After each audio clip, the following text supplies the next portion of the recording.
Okay, everybody, welcome to this weekend's podcast. We are going to do something a little bit different this weekend. Connor and I are both on travel, and so I'm going to record the podcast on my own, and we're going to get it up and posted to you guys for Sunday night. It's been an exciting week on the market. I don't think anybody would have anticipated that the market would have been ripping to new all-time highs on both the S&P and the Nasdaq the week, during the week after the U.S. gets involved in the Middle East to the level that we did. So that's a perfect example of why we respond to price action and do not try to anticipate it. All right. So with that in mind, let's get into it. We got the TSP Weekly Podcast, 29 June 2025. So we're going to take a look at what happened this week. The bull flag, there are bull flags everywhere, and they are all bullish. There's very little to be bearish about in this market, notwithstanding the fact that geopolitics and arguably the US economy is kind of faltering, but the charts are telling us the market wants to go higher. We'll take a look at the top S&P 500 sectors because the top three sectors really dominate the entire price of the S&P 500. Take a look at the dollar as the bonus chart and then the TSP fund charts. So on Monday, we had S&P Global Composite PMI, which is the Purchasing Managers Index, was down to 52.8 from 53 last month, but it was the 29th consecutive monthly expansion. So anything above 50 for that number means that the composite, the combined manufacturing and services PMI are above 50. The economy is expanding on a whole. So when you break that down, you had the manufacturing PMI was 52. It was also 52 last month. Services was down a little bit, was 53.1 this month versus 53.7 last month. But 29 consecutive months of expansion for the composite is a great number. S&P was up 0.96% on Monday. Tuesday, we had Case-Shiller Home Price Index year over year fell to 3.4% from 4.1% last month, and it was way below analyst expectations of 4%. So housing prices are still rising nationally, but the rate of increase is decreasing, right? The rate of increase was 4.1% last month. Now it's 3.4%. Doesn't mean housing is going down. It means it's not going up as fast. We also had the Conference Board consumer confidence numbers fell to 93 from 98.4. That was a big drop, and yet the S&P was up 1.1% on Tuesday. Wednesday, you got the 30-year mortgage rate rising to 6.88% from 6.84% last week, and new applications rising 1.1% after falling 2.6% last week. We've been talking about the importance of bond auctions, and we need to roll over about 25% of the national debt in bonds this year.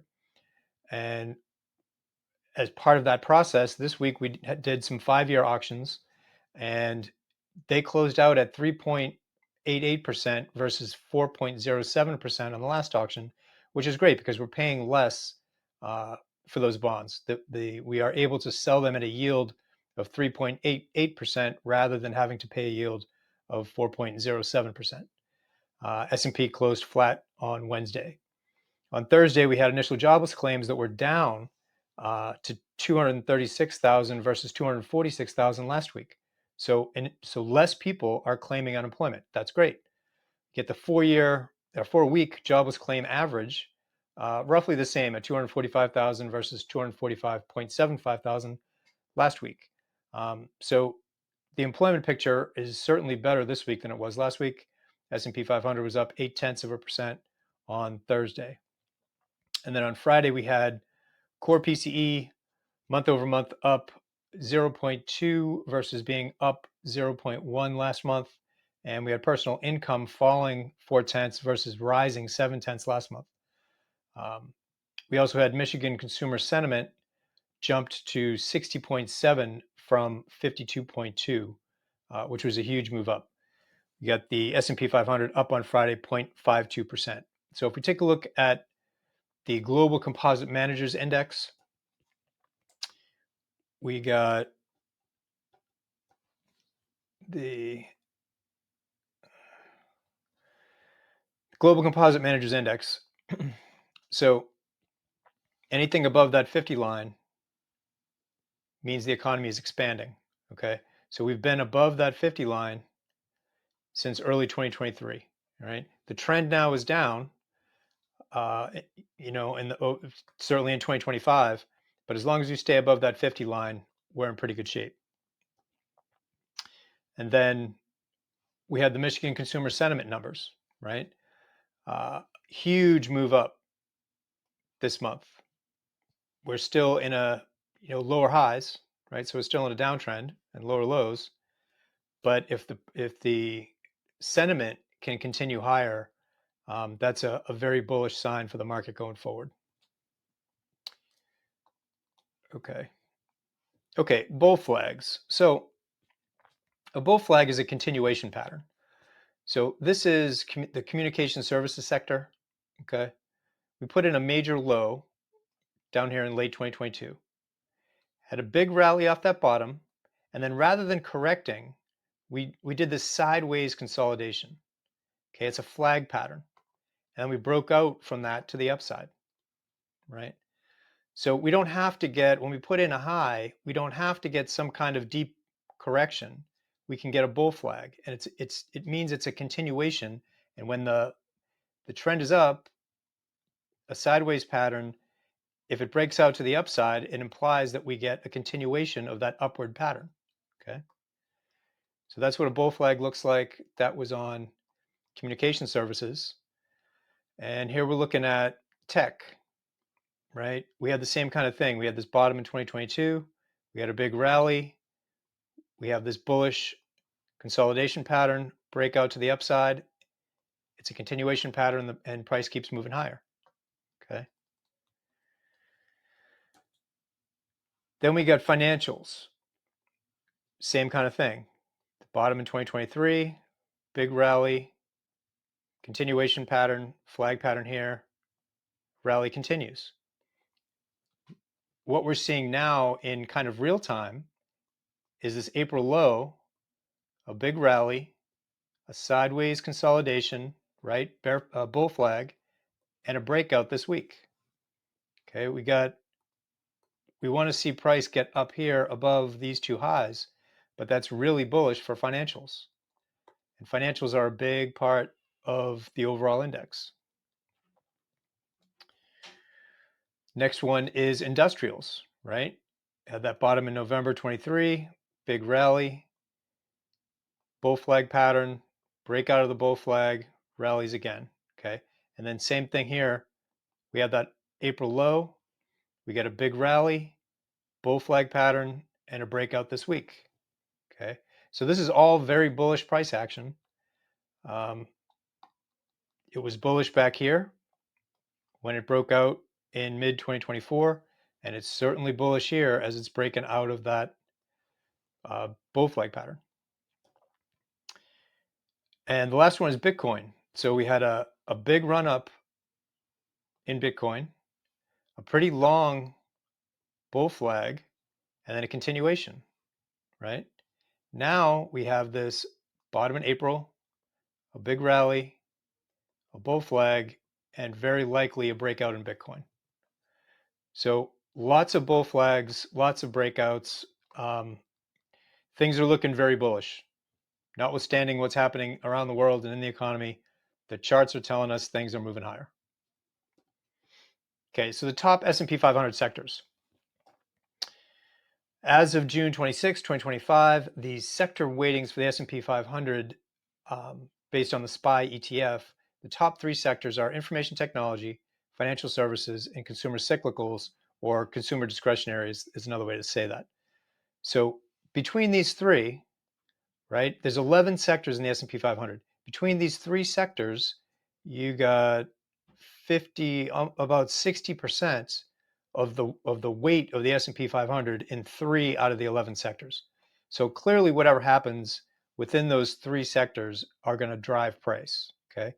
So if we look at a chart of tech, information technology, XLK is the ticker symbol, we are at new all-time highs in tech as of this week, okay?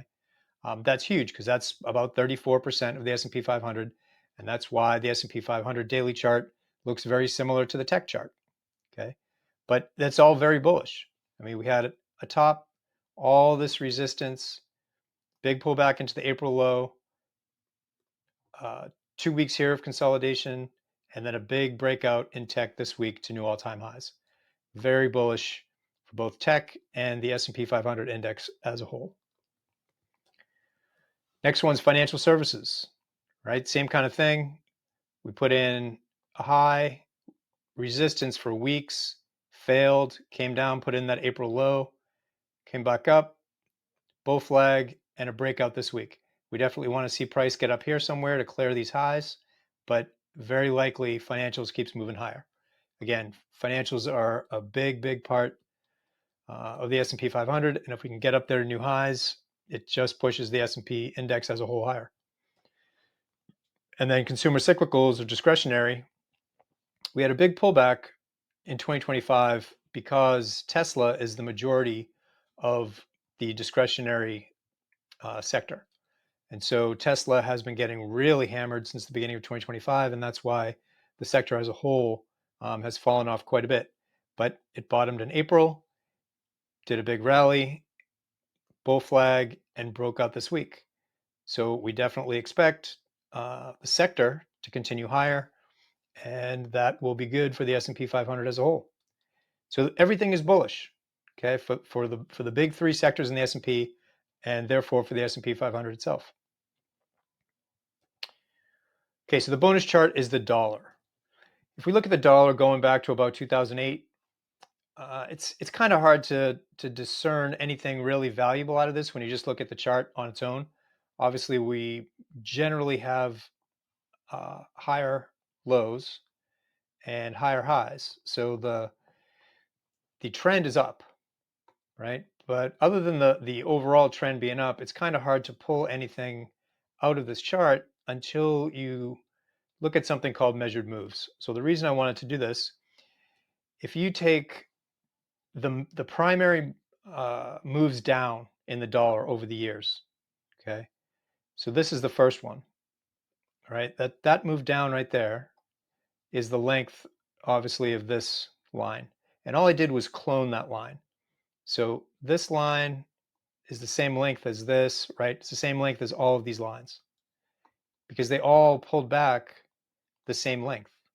Going all for on every major pullback, it's happened every time the same length going back to 2008. Okay, so where we are right now is we got a little bit lower to go in the dollar. Okay, so we get down to about 95 in the dollar. That should be the bottom, and the dollar starts moving back up. Okay, that's what the history of the chart tells us. There are no guarantees, but that is very clearly what the history of the chart is telling us. Those measured moves have been in place all the way back to 2008.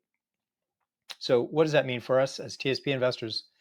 The dollar, when the dollar is falling, it's a tailwind for stocks. Stocks tend to do well, especially the I fund, but stocks in general tend to do well when the dollar is falling. When the dollar is rising, stocks tend to not do so well, right? Not on a day-to-day basis, but over time, that's how it is. So here's 2022, for example, right? Here was the beginning of 2022. The dollar is rising, and we all recall stocks are falling. This top in the dollar right here was the bottom in October of 2022, was the bottom of the stock market.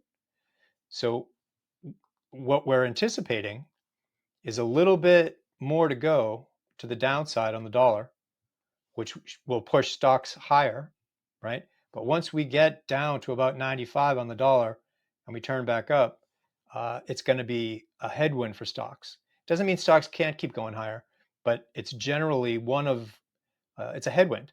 And it's especially a headwind for the I fund.